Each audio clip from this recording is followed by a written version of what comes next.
Hola, ¿qué tal? Como cada jueves, aquí estamos, hijas del viento, Alma Aldana, Claudia Hernández, felices de tener a una mujer que tiene una trayectoria tan valiosa, tan extensa. Su currículum es tan grande, pero hoy lo vamos a tratar de resumir porque es una persona que nos va a aportar muchísima visión desde el periodismo. Ella es Sara Lovera López, ella es periodista, ha laborado en diarios, revistas, agencias de noticias, noticiarios de televisión y medios digitales desde hace 52 años como reportera, editorialista, coordinadora y directora de estos medios. Actualmente es co-coordinadora del Consejo Editorial de Género en la Organización Editorial Mexicana, coordinadora regional del Servicio de Noticias de la Mujer de Latinoamérica y el Caribe, CEMLAC, dirige el portal informativo CEM México de la misma agencia, es columnista de la cadena de diarios y portales de la OEM, escribe la columna semanal Palabra de Antígona, es funcionaria de la agencia feminista La Independent de Cataluña, España, secretaria de Comunicación, Educación y Desarrollo para la Igualdad, CEDI. Fue integrante del Comité Técnico de Evaluación. Fue integrante del Comité Técnico de Evaluación para el proceso de elección de consejeras y consejeros electorales del Consejo General Institucional Electoral INE en 2020. Coordinó la investigación que sobre feminismo realizó la Cámara de Diputados 2005-2006. Creó y dirigió el suplemento Doble Jornada y Comunicación e Información de la Mujer, Asociación Civil.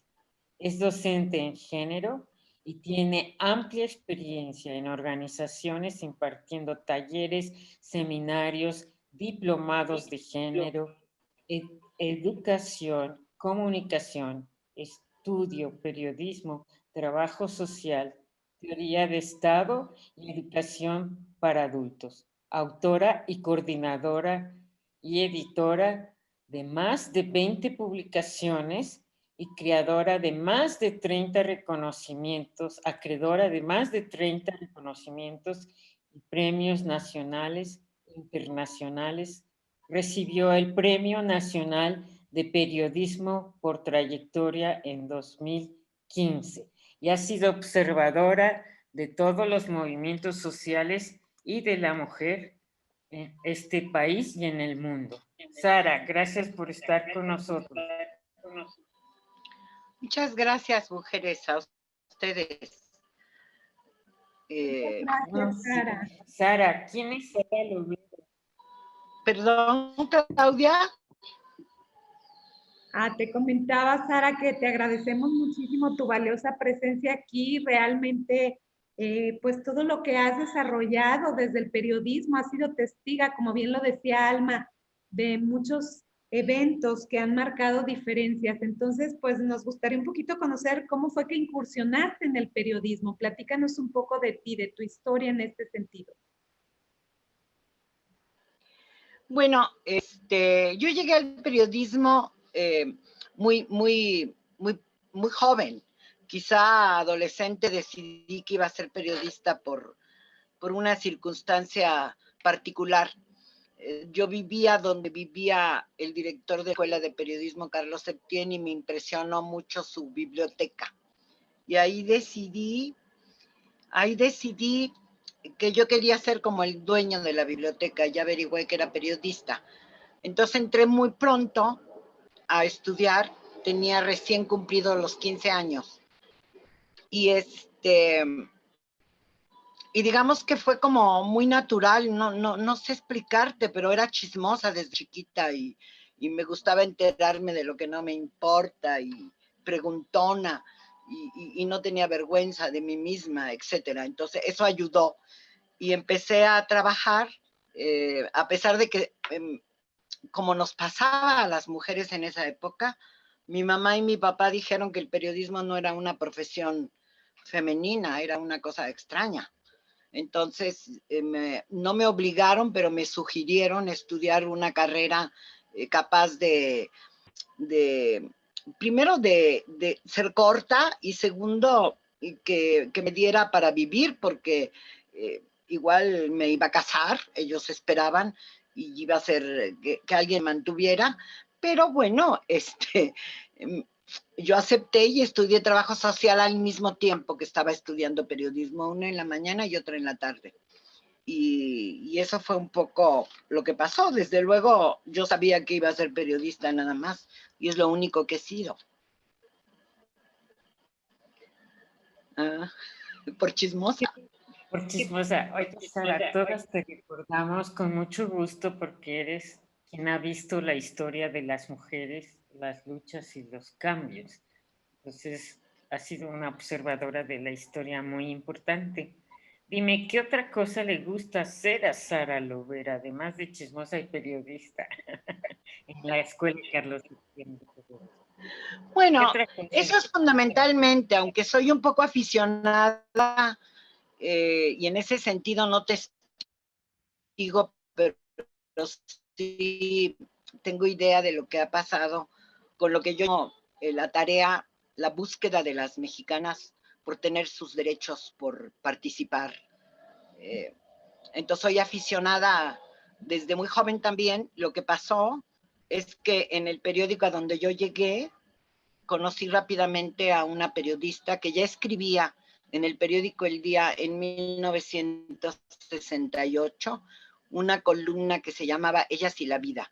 Ella era doña Adelina Cendejas, una militante comunista que participó en el Frente Pro Derechos de la Mujer, que es en la época del general Lázaro Cárdenas, y que después vino a ser el motor durante más de años de la pelea por la consecución del voto femenino.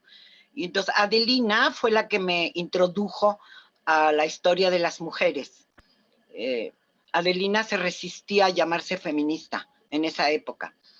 Entonces, cuando yo conocí a Antonieta Rascón, que también era reportera de una agencia de noticias, y habló de llamar a las mujeres para discutir el fenómeno que ya en el año 70 era explosivo en toda Europa y había grandes marchas en Italia, y ella llamó a construir un grupo, un pequeño grupo, y así empecé a militar en el feminismo rápidamente. Y entonces combiné mi labor periodística con mi militancia feminista, que era más que otra cosa una postura frente a la realidad que a mí me tocaba ir a contar, o que podía yo ser testiga, o en fin, no necesariamente escenificando nada, sino tomando nota. Entonces lo pude hacer durante muchos años sin dejar de ser una periodista común y corriente. Quiere decir, no era una militante feminista que solo tomaba nota de las mujeres. Estuve en muchísimas fuentes y en muchísimas actividades, pero además, como la triple jornada, ¿no? Además, reportaba lo que pasaba con el movimiento o con las mujeres. ¿Qué es eso de la triple jornada? Yo sé qué es, pero si nos quieres platicar eso de la Quiero triple decir jornada. que además de que era trabajadora de los medios, y muy pronto, porque me casé en el año 72, no, me casé en el año 82, no, ya no sé en cuándo me casé. ¿Qué cosa? Bueno, el trabajo doméstico, el trabajo de trabajadora, y además mirar a las mujeres, eso es triple jornada. Ok, gracias. Sara, ¿y cuál consideras que es la trascendencia? ¿Cuál consideras que es la trascendencia, sobre todo de la participación de las mujeres, así como tú en los medios de difusión? ¿A qué retos te enfrentas? ¿Cómo es esta trascendencia de ver esta mirada, esta perspectiva desde la mujer en difusión? Bueno, mira, lo que ha sucedido es que en los últimos 30 o 40 años las feministas han descubierto dónde estaban las mujeres. Y, por ejemplo, Elvira Hernández Carballido descubrió la enorme participación de las mujeres en los medios, más que en los medios, en la hechura, distribución, concepción de revistas en el siglo XIX. Ahora las investigaciones dicen que quizá en el siglo XIX hubo unas 400 revistas manufacturadas por las propias mujeres para hablar de sus problemas, desde la perspectiva que tú quieras. Y entonces yo creo que somos herederas, las mujeres que nos dedicamos al periodismo, de una enorme historia que viene, como vuelvo a decir, del siglo XIX y que fue muy trascendente en el movimiento nacional e internacional, porque las periodistas fueron como el altavoz de las demandas de las mujeres. Entonces, hemos estado en los medios de comunicación según cada época, como se llamaran, en periódicos, en revistas, en la radio. Allá por los años 50 hubo una radio solo de mujeres, donde participan algunas, incluso profesoras mías de la Septiem. Entonces, yo diría que ha tenido claroscuros el paso de las mujeres por los medios, pero desde muy temprano en este país las mujeres daban su opinión, participaban, escribían, reporteaban, buscaban información, analizaban en los medios, hacían artículos. En el Diario del Hogar, por ejemplo, que es precursor de la Revolución Mexicana, muchísimas mujeres participaron. Nada se ha inaugurado recientemente desde la imprenta, desde que se descubrió la imprenta, yo creo que estamos contando cosas en los medios. Y el espacio de los medios es como cualquier otro espacio en el que incursionan las mujeres. Uno, los dirigen los hombres. Dos, sobre todo en algunas profesiones como esta, hay ciertas características que favorecen la participación de los hombres principalmente.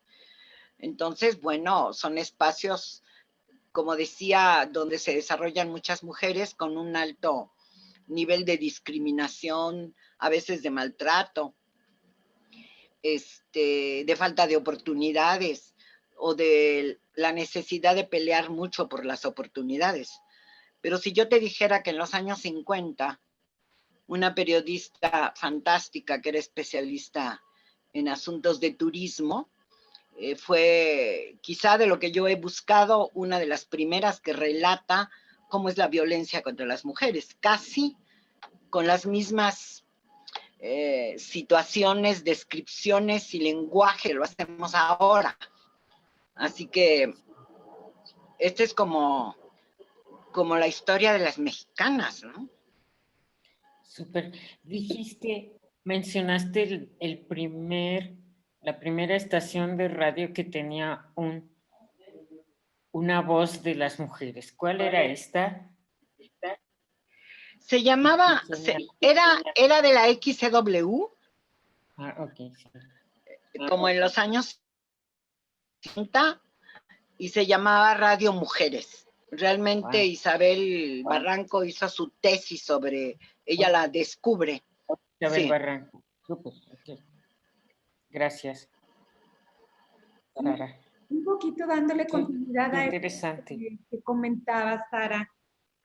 ¿Cuál sería como los mitos del miedo al feminismo? Hablando de esto, que decías que la historia que nos estabas relatando, que de pronto el llamarse feminista traía conflicto. ¿Cuáles son los mitos de ese miedo al feminismo? Bueno, yo creo que también es un asunto con claroscuros, porque las mujeres en el siglo XIX se dijeron feministas y así se presentaban. Un montón de mujeres van a apoyar diciendo somos feministas, apoyaron a Madero, por ejemplo, ¿no? Yo creo que en algún momento se dieron cuenta los señores del poder, pues dijeron, eso de feminismo, no, pero sobre todo los socialistas lo conculcaron, ¿no? y dijeron las feministas son clase medieras, bueno, no clase medieras, dijeron que eran la voz del capitalismo, ahora somos conservadoras, ¿verdad? Eh, y yo creo que hubo un mito en el sentido de que las feministas eran personas, que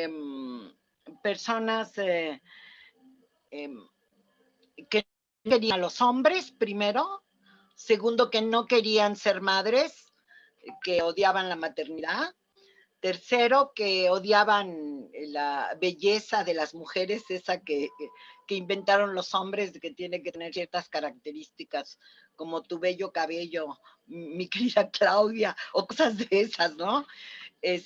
Pensaban que rechazábamos lo natural en las mujeres, que ellos dijeron que era natural, tener hijos, casarse, acostarse con los hombres, etc.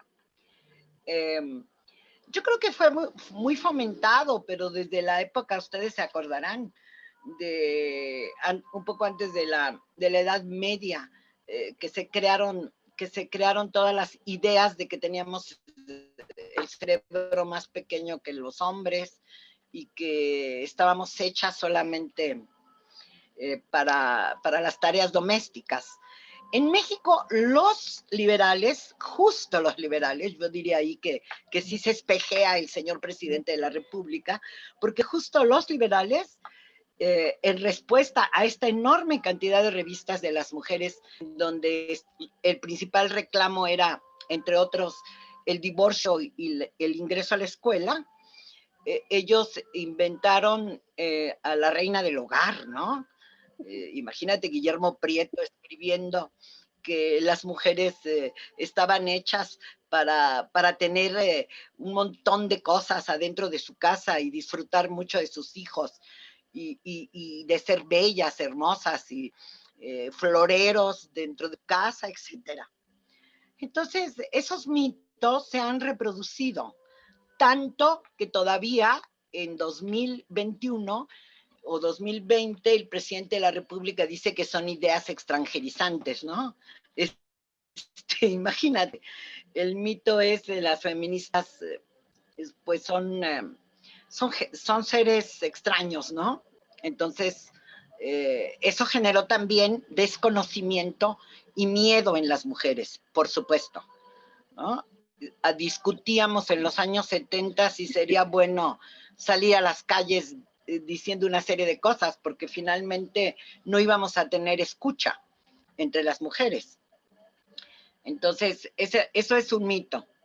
Pero al mismo tiempo, siempre hubo sectores avanzados en este país que nos dieron voz. Venustiano Carranza le parecía que Hermila Galindo estaba muy bien que pensara en que la Revolución Mexicana no podía tener éxito si no había la participación de las mujeres. Incluso la patrocinó para que ella fuera a hablar de los derechos de las mujeres y del feminismo y del cuerpo de las mujeres y de la libertad sexual de las mujeres por todo el país, presentando su revista La Mujer Moderna.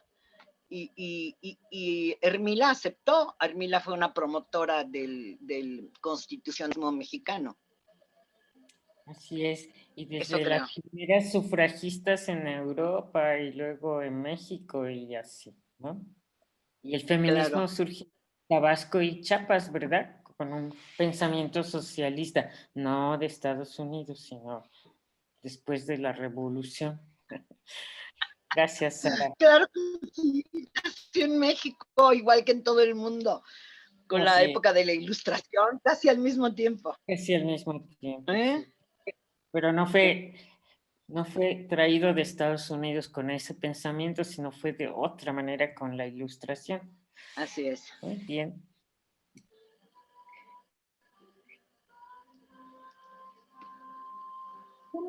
¿Cuáles consideras otras trascendencias de las mujeres y el periodismo y la comunicación hacia las otras mujeres, planteándoles nuevas ideas?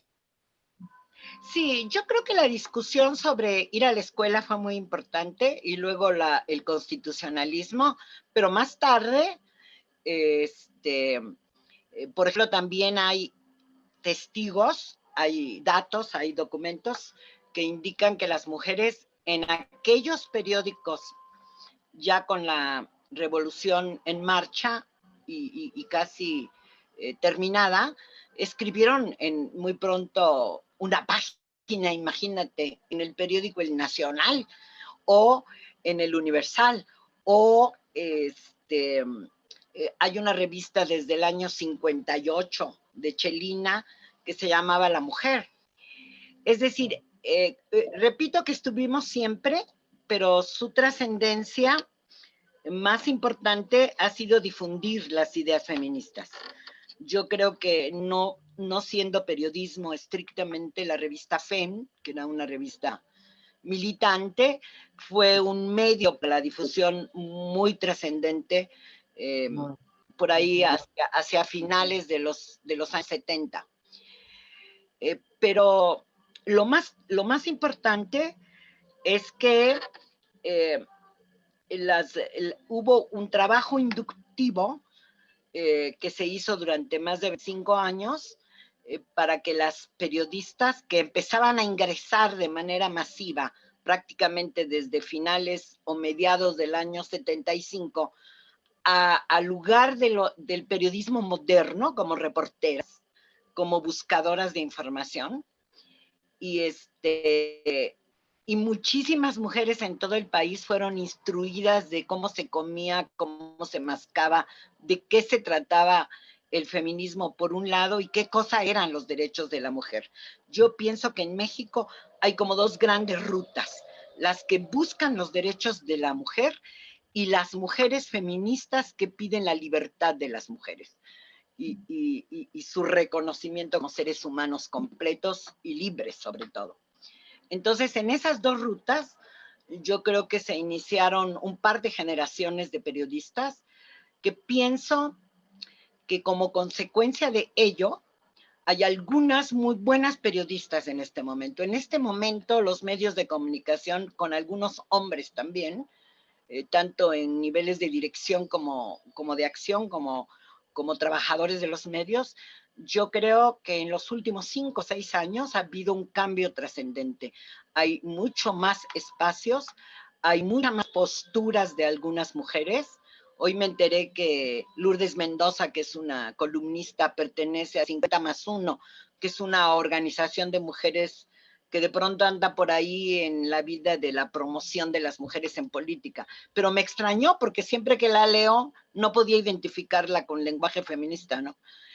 Pero ahí, entonces hay muchísimos ejemplos en toda la República Mexicana. Pero también es resultado necesariamente de la potencia del nuevo feminismo. En el movimiento hay momentos de mayor movilización que otros. Entonces, en los momentos de mayor movilización han estado presentes las periodistas. Parece que es consustancial, porque tú no puedes tener ideas y hacer cosas sin querer que se difundan y sin encontrar quien te sea el espejo para eso o la mandatada para hacerlo. Desde Margaret Sanger, que hizo aquel folletito de la anticoncepción, entre ella, Emma Goldman y una periodista norteamericana son las que hacen la difusión del aborto y de los anticonceptivos. Quiero decir que como siempre como que estamos pegadas, ¿no? Alguien decía que quizá las psicólogas, las periodistas y las antropólogas son la mayoría de las feministas en el mundo. Y se puede ser desde cualquier profesión antropóloga, por supuesto, ¿no? O periodista. Escriben y se sienten periodistas, ¿no? Aunque no sea la definición exacta de la profesión. Entonces, como que siempre ha habido un contenido necesario para eso. Y creo que estamos viviendo una contribución muy importante, no como queremos, porque una de las características de las mujeres periodistas, muy importante, por lo cual no me quiere muchísima gente, es porque no tomamos dictado. ¿Cómo se llama? Libertad de expresión, ¿no? Entonces, no tomamos dictado, no tomamos que alguien nos dicte exactamente lo que tenemos que hacer, y eso ha generado tensiones o reacciones incluso dentro del movimiento feminista como experiencia. Así que yo creo que es fundamental y lamentablemente todavía hay millones de mujeres que no saben que existe, no el artículo 4 como detalle específico, pero no saben que existe una declaración constitucional de que los hombres y las mujeres somos iguales ante la ley. Imagínate, ¿no? Hace mucha falta todavía, mucho trabajo, aunque estemos cada vez más con nuestra palabra en todos los medios, en este enorme abanico que existe el día de hoy. De todas maneras, hay mucha tarea por hacer porque hay un enorme desconocimiento de lo que tenemos, no solo de lo que hemos hecho, que es importante, sino de lo que tenemos, de lo que hemos construido. Hemos construido de todo, ¿no? Hemos construido leyes, hemos construido medios, hemos construido instituciones, hemos construido políticas públicas, hemos construido la rebeldía. Bueno, ahí están nietas en la calle. Es impresionante lo de las chicas, ¿no? Yo tengo una nieta de 16 años que está en una colectiva en Mérida. O sea, imagínate. Eso es un cambio definitivamente de época que estamos viviendo sin darnos mucho cuenta, ¿no? Y yo creo que es el acumulado de eso que hemos construido desde diferentes ópticas, desde diferentes lugares, desde diferentes momentos, desde diferentes historias. Pero ahí están, ¿no? Claro. Ahí Así están, es. gracias a ti que has sido testiga y reportera de todos estos eventos, ¿no? Bueno, parte de la ignorancia es creer que alguien decía, cuando hicimos el suplemento doble jornada en la jornada, el primer suplemento feminista, la Lovera. El otro día una señora me dijo, pionera del periodismo feminista. Dije, no, si yo no nací en el siglo XIX. Lo anoto para darnos cuenta de que tampoco estaba sola. Fíjate que antes, en esa época que serían los años 80, había habido ya una página de mujeres en el periódico El Día, había habido otra página de mujeres en el periódico 1+1, existía un suplemento en un periódico de Torreón mucho antes que la doble jornada, y había una página de mujeres en El Sol de Puebla. Digo, por mencionar algunos ejemplos. O sea, ¿quién es pionera de nada? No inventamos nada casi. Claro. Todo está ahí. Todo está ahí. Tienes razón. En el periódico El Día estaba Socorro, la periodista, no me acuerdo quién fundó eso, pero bueno. ¿Tú te acuerdas No, quién el periódico fundó? de comunistas en el año 64. Bien, okay. Socorro Díaz es de mi generación, no solo, de mi compañera de escuela. Yo entré como 3 meses, como 8 meses antes que ella al periódico El Día. Después lo que pasa es que Socorro, muy talentosa, llegó a ser directora del periódico. Y hace muchísimos años que se dedica a la realpolitik. Perfecto. Sara, ¿cuáles serían esos retos a los que se enfrentan las mujeres en estos ámbitos públicos o incluso desde la visión del periodismo cuando hacen difusión de los derechos de las mujeres? ¿Qué ocurre en el entorno? Primero hay silencio, después hay resistencia, luego hay combate. Hemos tenido en los últimos 2 años algunos eventos donde la policía llega con gases lacrimógenos, con piedritas, una cosa bastante fea y peligrosa. Yo creo que el reto es poder tomar todas las periodistas cercanas al tema, por un lado, y las mujeres en espacios públicos, tendríamos que acceder al compromiso real. Es decir, se oye bonito lo de los derechos de las mujeres y las señoras que consiguen algunas cosas o que les parece que esa es una vía política para sobrevivir. Pero si no hay una transformación personal, Decía Teresita de Barbie, mi maestra, se nota el discurso de verdad. Entonces, ¿con qué convicción, no? Se puede pasar el mensaje. A lo mejor hay una buenísima periodista como yo, que te diré que en el terreno del periodismo primero es la nota, y me muero por la nota y todavía a veces no duermo porque la tengo que ganar, no sé a quién se la voy a ganar porque ahora todo está en tiempo real, pero muy periodista que no necesariamente entiende de qué se trata la violencia contra las mujeres, ni logra captar qué significa ser discriminada y no tener derechos, porque no hay una transformación interna. Entonces tú las puedes ver súper solidarias y a los 10 minutos hablar en masculino, volver a su vida en común, no dormir en la noche porque sí tienen que armar la comida del cumpleaños de su hijo, llora al otro día y no lo comparten con nadie todavía. Y entonces yo creo que un gran reto es cómo seguimos intentando pasar el mensaje. Yo creo que ha sido muy grave en una época, sobre todo mis compañeras y amigas de los años 70, que querían dictarle a las periodistas y que las ahuyentaron. Yo he hecho un artículo que se llama El divorcio entre el movimiento feminista y los medios, porque querían que tomaran dictado y no fueron capaces de armar estrategias. Entonces yo creo que un gran reto es como armar alianzas y armar estrategias. Imagínate, a cualquiera que tú le preguntes de mi época, de personas medio izquierdistas y feministas, ¿qué le parece el Sol de México? ¡Qué horror! Porque además no se han enterado que García Balseca, el que lo fundó, ya se murió hace muchos años. Y sin embargo, es un periódico que tiene muchos ejemplares en todo el país y que llega a veces a pueblos donde no llega nada. Interesantísima una alianza con El Sol. No puedo exigir que pasado mañana el periódico La Prensa deje de hacer algunas cabezas amarillas si ha hecho la historia del crimen toda su vida, ¿no? Pero ¿cómo armar esas alianzas para pasar el mensaje?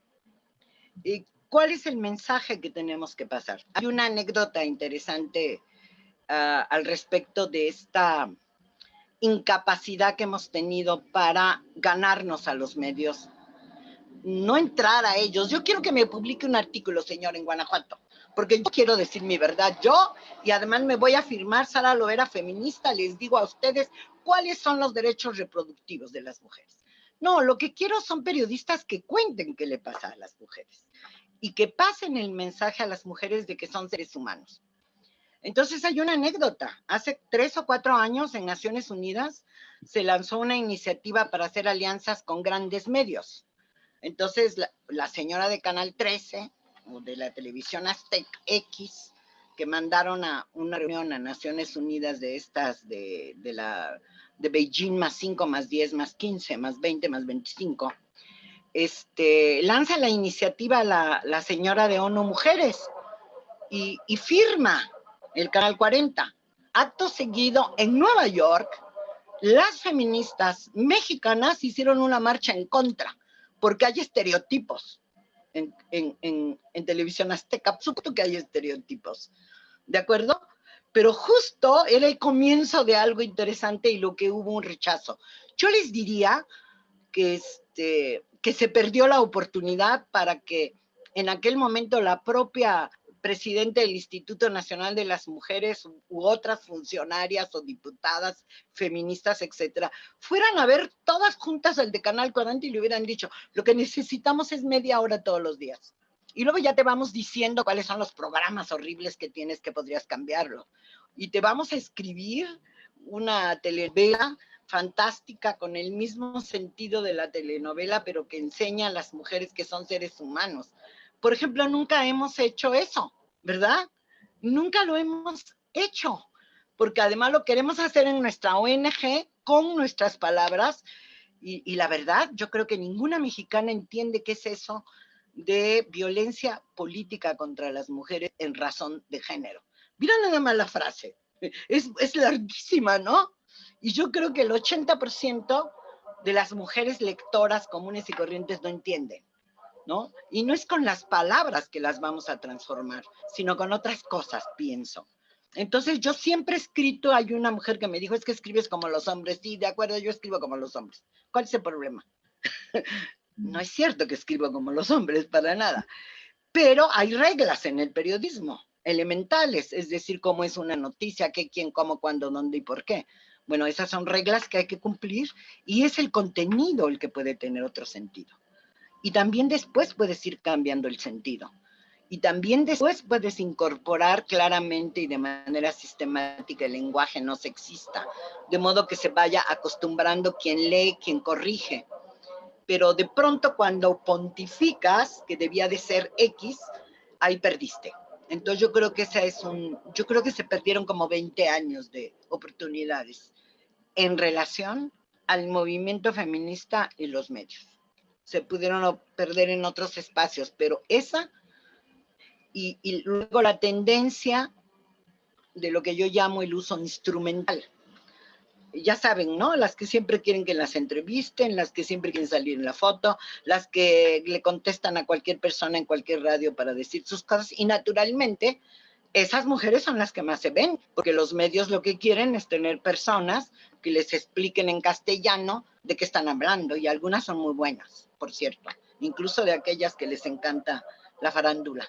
Bueno, quiero decir la habilidad periodística. Entonces, es el uso instrumental para mi campaña, no sé de la de otra, para mi tarea, no sé de la de otra. Entonces, yo creo que eso también ha sido una experiencia que no necesariamente es mala, pero ha sido como la más inteligente para pasar un mensaje, ¿no? Eso pienso.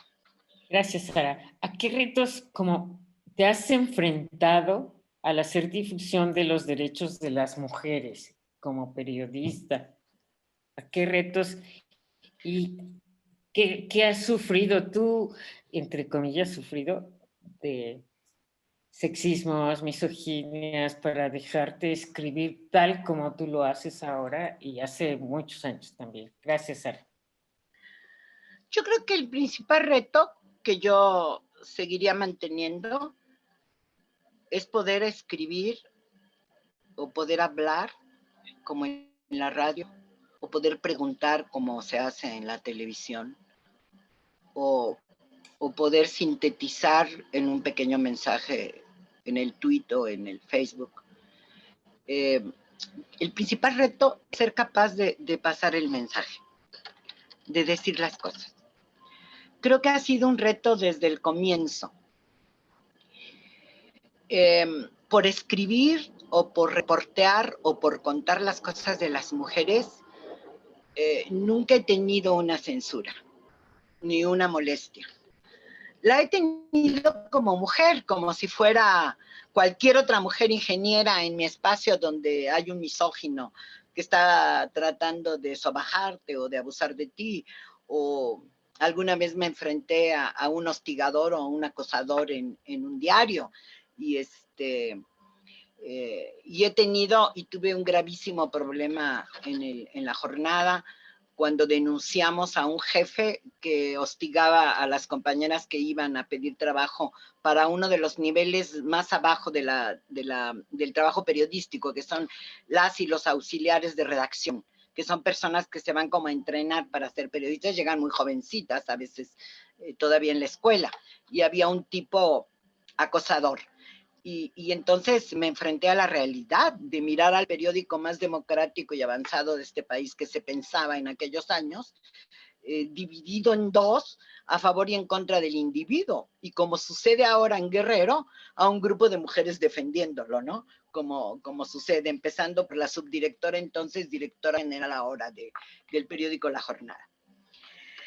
Sí, y también hay misoginia y patriarcalismo entre las personas que entrevistas, sobre todo hombres, ¿no? Por supuesto, quien se quiso pasar de lanza. Yo fíjense que siendo feminista militante, como no había tanta información de qué demonios era el acoso y el hostigamiento, me tardé algún tiempo para identificarlo, ¿no? Después me di cuenta que había muchas actitudes para desautorizar tu trabajo, bueno, si es mujer. Alguna vez en el día, en mi segunda época, un compañero le decía al director, yo iba subiendo la escalera y escuché, ¿cómo manda usted a una mujer a cubrir las elecciones y la Secretaría de Gobernación? Va a ser puras tonterías. Lo recuerdo perfecto, me molestó, pero no le puse nombre con exactitud. Entonces sí, pero nada grave en toda la época, en más o menos 30 y tantos años que yo estuve dentro de una redacción mixta y de medios o empresas tradicionales. Después fue más sencillo porque tengo como 20 años haciendo lo que se me da la gana. Entonces soy independiente. Como muchas feministas fue como al revés, ahora soy independiente.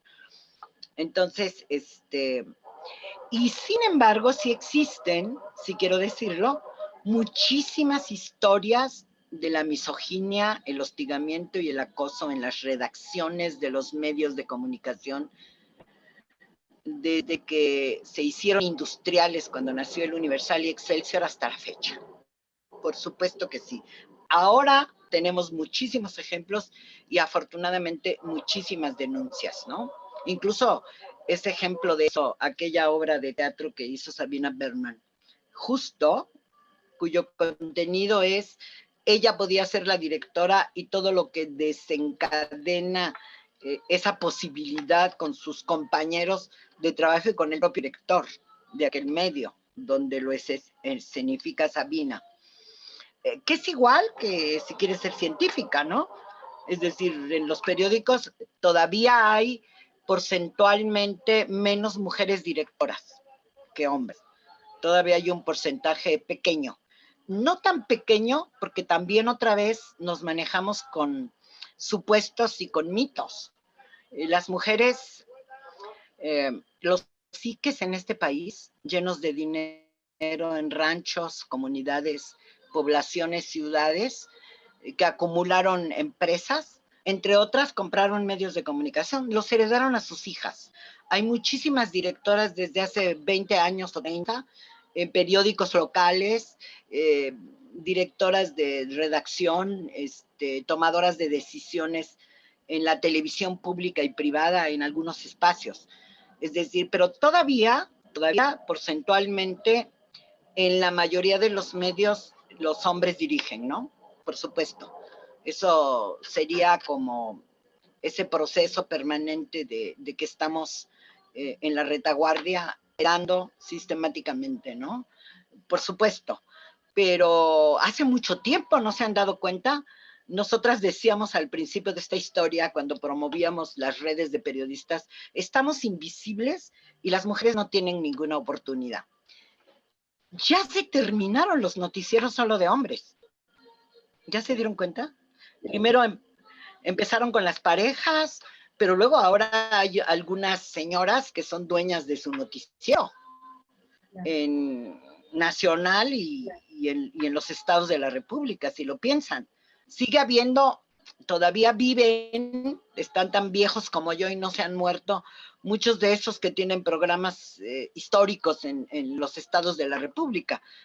Todavía voy a un taller y le pregunto a la gente, oigan, ¿y aquí hay en este estado un señor que en la mañana le habla a la señora, señora, ya se levantó, ya llevó a los niños a la escuela, ya llevó a las niñas, ha puesto las reglas para que las niñas no salgan de noche? Todavía, por supuesto. Pero cada vez más, si se fijan, no solo se feminizaron los medios de comunicación en sus bases, sino que están al frente de muchos programas de radio y de televisión, por un lado, y de muchos medios. La cadena del Sol tiene un montón de directoras y la directora general editorial de toda la cadena es la directora general editorial y es la segunda. Quiere decir que hace como 20 años hay directora editorial en ese periódico que por supuesto ha tenido posiciones muy de derecha en ciertos momentos, ¿no? Es decir, no nos hemos asomado. ¿Y cuándo hemos hecho una estrategia para ir a ver a las directoras editoriales y a las jefas de redacción de los medios? Muy poco. Yo creo que nos ha faltado a nosotras del movimiento ir ahí donde se feminizaron las redacciones se feminizaron, no, pero hay mayor incorporación de mujeres. Hemos tenido oportunidad de estar en posiciones de dirección, algunas de mi generación y otras de las nuevas generaciones. Están ahí. Pero si las ven en la tele, solo piensen un segundo. ¿Cuántas miran leyendo noticias? Sí, y cada vez más periodistas, no lectores, sino las que hacen entrevistas, las que hacen un comentario, las que cuestionan a un individuo o una individua desde el punto de vista profesional. Antes eran lectoras solamente. Yo creo que todavía hay algunas o muchas, pero cada vez menos. Eso pienso que ha pasado. Así como comentas de la participación, de la incursión de las mujeres en todos los rubros que vemos ahora también en doctorados, maestrías, que el mayor porcentaje de personas que estudian son mujeres, y en la política también que se ha manifestado, como bien lo comentas, ¿cómo sería esta violencia que se ejerce hacia las mujeres en esta situación de incursionar en la política?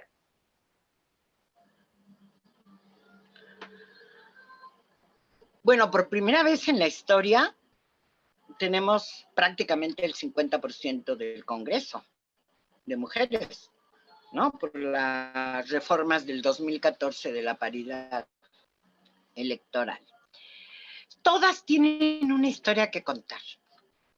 Es decir, ahí se duplica la lucha por el poder. Ahí no solamente hay un tema de discriminación femenina o de acoso o de maltrato por ser mujeres, sino que ahí las mujeres, sin ponerse, aunque ahora es obligatorio el tapaboca o el cubreboca, sin taparse la boca, están claramente peleando espacios de poder, ya sea partidario, ya sea en un distrito, ya sea en una curul, ya sea en una gubernatura. Ahora podemos hablar de eso, ¿no? Es como increíble.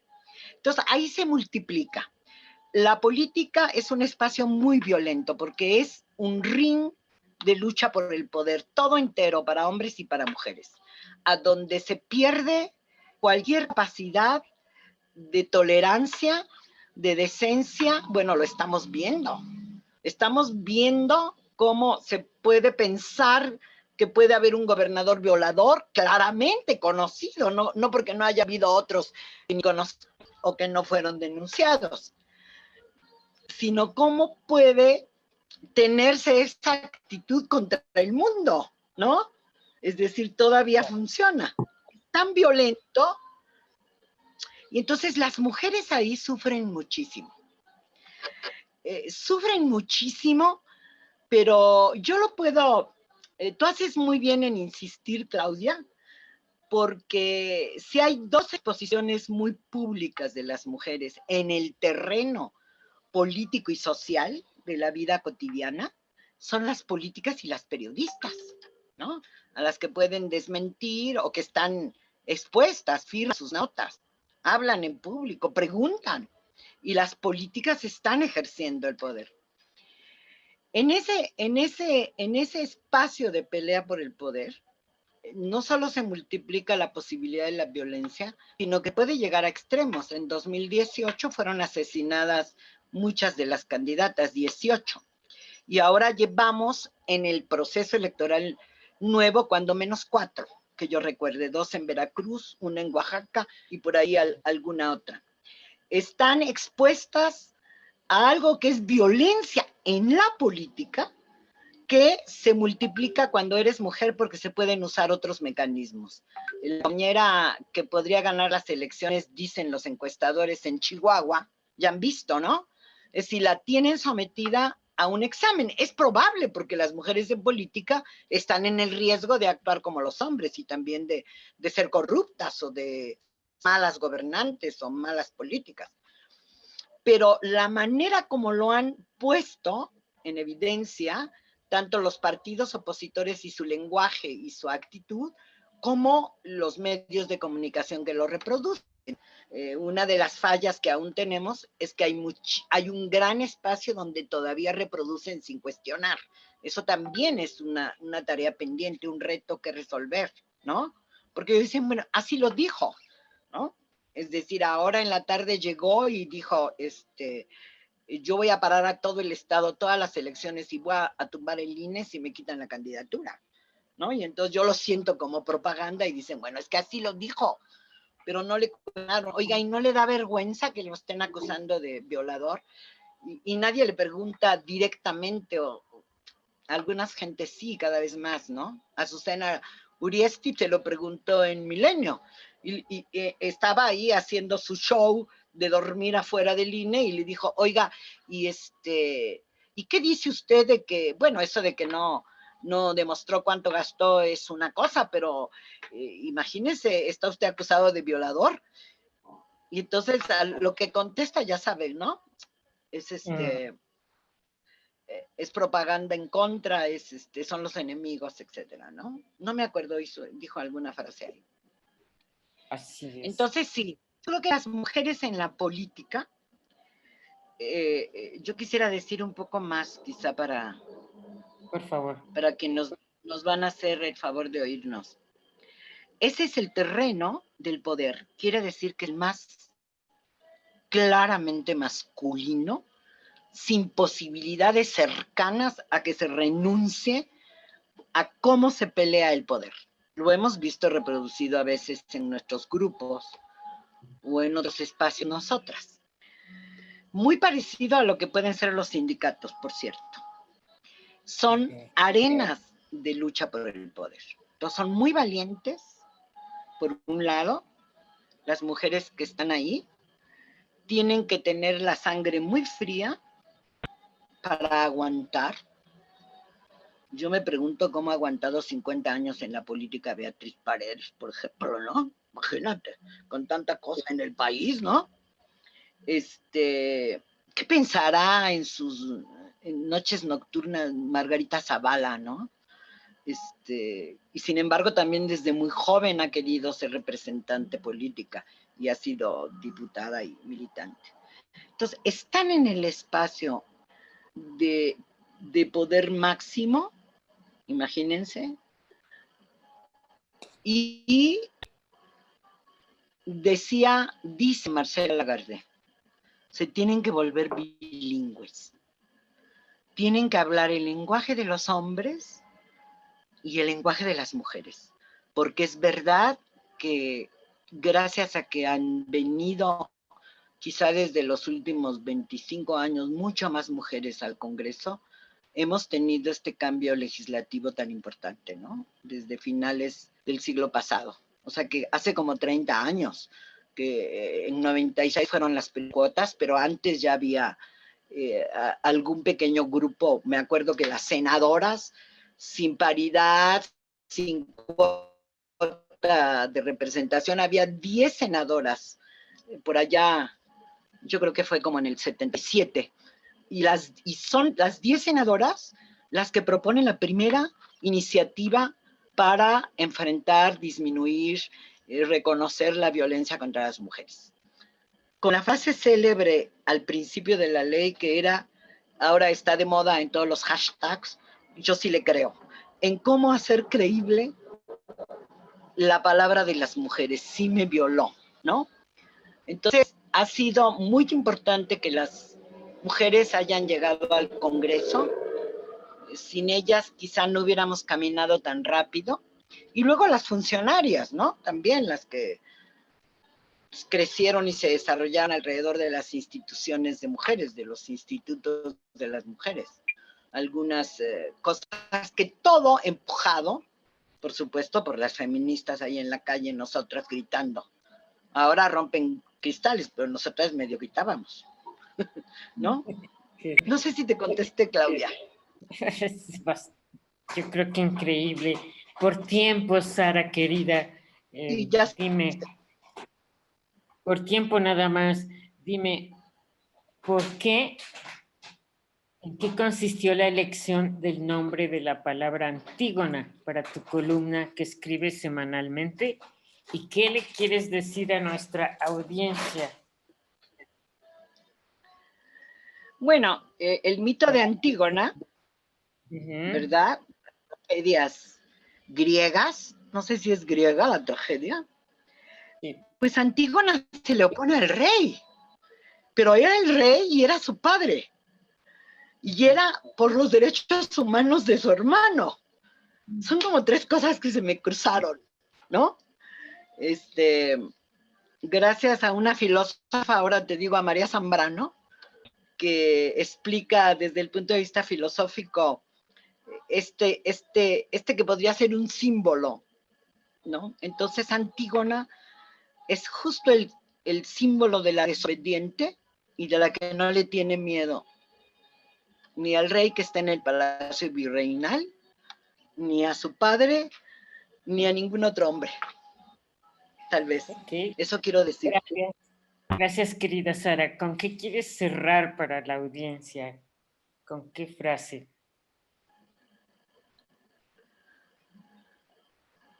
Pues decir que no se canse nadie que coincida con nosotras, que le siga por el camino que le toque, que haya decidido, y que se pregunte en las mañanas todos los días frente al espejo: ¿de veras me transformé? ¿De veras no me hubiera importado no tener hijos? En realidad no me preocupa que hace 2 años que no los veo, a los que sí tuve, ni estar sin una pareja, y al mismo tiempo saber que puedo disfrutar mi sexualidad y que es legítimo, y preguntarse si al no cansarse identifica o sabe qué es lo que sigue. Y entonces creo que hay un ancho camino todavía que recorrer. Muchas gracias. Sara, Sara, muchísimas gracias. gracias por tus palabras tan inspiradoras y sobre todo por tu valiosa labor. Queremos así brevemente pasar algunas fotografías si quieres comentar algo de ellas en lo que las vamos proyectando, porque pues has... Estoy con el director del periódico 1+1. Ujú. Acá estoy con Cristina Pacheco vendiendo acciones para la jornada. En algún lugar. Esta es una foto increíble. Esta es el día que salió el primer ejemplar de un periódico vespertino del periódico El Día que se llamó Crucero. Y en esa fotografía hay 3 personas que ya no están entre nosotras. Y estaba el hijo del director, que era el director de ese diario vespertino. Está Socorro Díaz, que después va a ser la que tiene lentes oscuros, que después va a ser la directora del día. Es una foto muy hermosa y estamos en el taller antiguo, lo que ya ninguna periodista joven va a conocer en su vida: la imprenta y el olor a metal en el taller. Además, el humo del metal tan contaminante. Estamos en el taller sacando de la imprenta el ejemplar de Crucero. Debe haber sido 1972. Ahí estoy con el director del Politécnico Nacional de esa época, híjole, hace muchísimo tiempo. Aquí estoy con Henry Kissinger en una entrevista que hice para la televisión, donde también en todos estos 50 años he trabajado como unos 15 años en la televisión. Y ahí he conseguido la entrevista exclusiva. Aquí estoy con Fernando Solana, que recién se acaba de morir y que era el secretario general de la Universidad Nacional Autónoma de México, donde tuve mi primera fuente informativa. Aquí estoy con el primer gobernador de oposición en Baja California, ¿cómo se llamaba? Rufo, que me mandó el periódico a hacer un balance de sus primeros 3 años de gobierno a Baja California, Mexicali. Aquí estoy en la región de los Misquitos, en Nicaragua, en plena etapa de incursión del comandante Cero, del comandante se llamaba, o del, bueno, de los contrarrevolucionarios, y el presidente de Costa Rica había ido a supervisar esa zona indígena de los Misquitos, que había que desplazarlos para tomar las plazas, los del frente sandinista, para defender la revolución. Debe haber sido hace muchos años. Aquí estoy en un desayuno con Miguel Alemán, el hijo del presidente, que está anunciando que va a crear el Banco de la Mujer en Veracruz. Híjole, no tengo idea del año, pero Qué barbaridad, debe haber sido 1990, una cosa así, 89. Uy, esta es una fotografía de la prehistoria. Fíjense que ese señor junto al que estoy, que está hablando con la mano alzada, es el señor Bravo Aguja, que era secretario de Educación Pública en la época de Luis Echeverría. ¡Qué horror! Y el señor Canoso, que está junto de él, era el periodista más antiguo de la fuente educativa. Todos los que están alrededor, todos, no sé Bravo Aguja, no tengo claro, están muertos, incluido Raúl, que está hasta la otra orilla con la boquita cerrada. Todos están muertos. Ahí estoy con el señor antropólogo mexicano veracruzano que descubrió la negritud en México.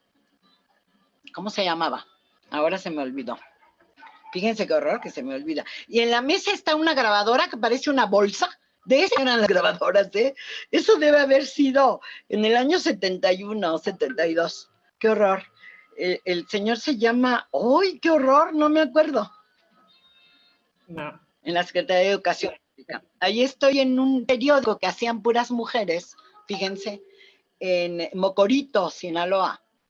Un periódico de un pueblo que hacían puras mujeres en Mocorito en el año 82, más o menos. Había yo ido a cubrir una reacción campesina. Acá estoy en una votación del sindicato de la jornada. Yo era la secretaria general del sindicato en 1987. Y ahí ganamos ese 38% de aumento salarial. ¿Qué les parece? Y el mejor contrato colectivo. Y del otro lado estoy con la China Mendoza. Hice una serie de entrevistas que se llamaban Los intelectuales y el poder, para una revista de un partido político.